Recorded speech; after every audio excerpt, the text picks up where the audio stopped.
I want to get to the petrodollar for sure, but I want to start with one of the main players over there because I had noticed that you had mentioned Saudi Arabia. And Saudi Arabia obviously just ended the petrodollar agreement, but more importantly, it's been kind of in the middle of like a tug of war between BRICS and kind of IMF United States side because they said they were in BRICS and then they released something saying, no, we don't know. And then they release something saying we are. And then they release something saying, we don't know again. And so they're not actually listed. They haven't sent, I think, deposits to the New Development Bank, and they're not going to be added as an official new member soon. And you had mentioned kind of, why you thought that was. And, if you could kind of explain, I have a cat crawling behind me. If you could kind of explain to me kind of your viewpoint on Saudi Arabia and why that is. And then I've got some stuff I'd kind of like to share with you and get your opinion on. Yeah, well, I do believe they are straddling the fence. I do believe that they, in essence, are in the BRICS, but they are, for the moment, kind of playing both sides. I mean, look, let's start. What got me following this would have been the reclassification of gold as tier one asset in 2019. That started me down this path. Why would the BIS do that? Make gold the only other tier one. And then I stumbled across the Belt Road Initiative, which is the largest infrastructure project in human history. And Saudi Arabia and all of the OPEC countries are on it. It is the largest infrastructure project ever done. As I mentioned, it's 75% of human population, 50% of global GDP, but every OPEC country is on it. This started to awaken me to what's going on. And if you look at what Saudi Arabia has done after joining the Belt Road, they have applied to the BRICS New Development Bank. They have applied to the Shanghai Cooperation Organization, which is the largest regional military and financial organization on the planet. Let's underscore military. They have not. That's right next to the New Development Bank. Isn't the New Development Bank in Shanghai as well?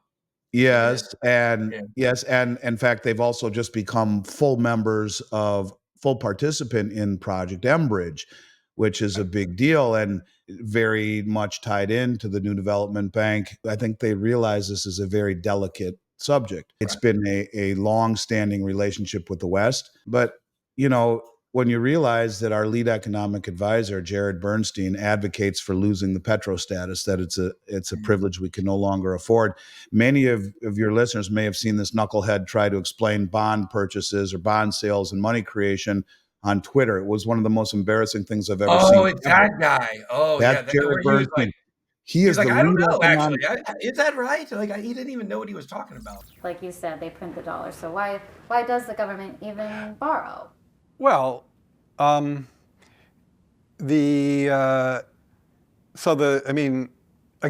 some of this stuff gets, some of the language some of the language and concepts are just confusing. I mean, the government definitely prints money, and it definitely lends that money, which is why the government definitely prints money, and then it lends that money by selling bonds. Is that what they do? They sell bonds. Yeah, they sell bonds, right? Because they sell bonds and people buy the bonds and lend them the money. Yeah. Yes, he's the lead economic advisor to the United States government. And he has a degree in music and a master's degree in social work. And this is our head economic advisor, a man who thinks we should no longer retain the world reserve status. And when you look at the acts that we've taken along the way, in particular, signing an executive order to go green, and which is really the linchpin of the dollar hegemony, our relationship with Saudi Arabia and the protection, and then also weaponizing the dollar against Russia.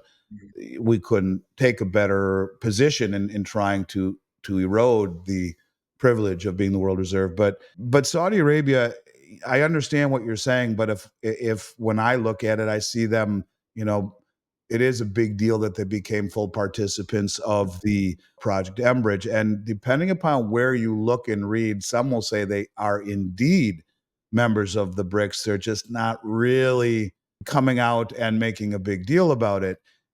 They're already selling their oil to China, as an example, for yuan, which is immediately convertible into gold on the Shanghai Gold Exchange, which is what? The only other tier one reserve asset. And I say these things because the BRICS just came out and issued a statement through the New Development Bank. The head of the New Development Bank, she came out and said that we have agreed upon a common settlement. Dilma Rousseff is her name. And Dilma came out and publicly said, we've agreed on a new settlement currency that will be 40% gold and 60% BRICS plus countries. And they're going to have a special meeting in September in Shanghai to talk about this. And then, of course, the big meeting in October. But look, Saudi Arabia, as far as I'm concerned, has, through their actions more than anything, shown that they are choosing sides. And as far as I'm concerned, they are